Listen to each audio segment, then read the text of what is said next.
Marco Antônio Guardião. Música estourada nas redes sociais. Vem com o time se apaixonar. Dizem que homem não chora, né? Mas eu digo que homem chora, porque todo homem chora, toda mulher chora. Depende do momento.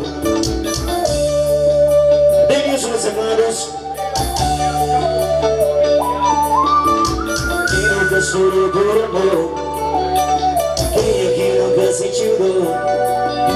Quem nunca passou noite acordado pensando em alguém que te deixou, quando não é correspondido, sempre o coração sai ferido, porque a expectativa é uma ilusão. Dizem que homem não chora, mas quando ama vai embora o coração aperta. Nessa hora que a gente vê que só lhe resta desabafa e chorar a dor dessa paixão. Dizem que homem não chora, que tem coração de pedra, mas não é verdade. Um grande amor foi embora e ficou a saudade, machucando o seu peito e fazendo chorar.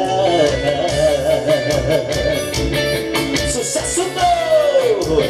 Sucesso de Marco Antônio Guardião. Responde assim pra mim, vai. Quem nunca chorou por amor? Quem é que nunca sentiu dor? Quem nunca passou noite acordado pensando em alguém que te deixou, quando não é correspondido, sempre o coração sai ferido, porque a expectativa é uma ilusão. Dizem que homem não chora, mas quando ama vai embora o coração aperta. Essa hora que a gente vê que só lhe resta desabafa e chorar a dor dessa paixão. Dizem que homem não chora, que tem coração de pedra, mas não é verdade. Um grande amor foi embora e ficou a saudade, machucando o seu peito e fazendo chorar. Dizem que homem não chora, mas quando ama vai embora o coração aperta.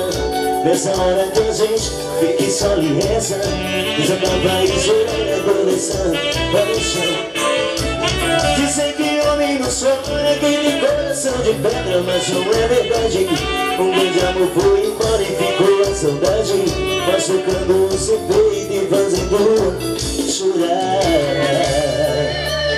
Tio Santos Fotografia, o mais visionado, Marco Antônio Guardião.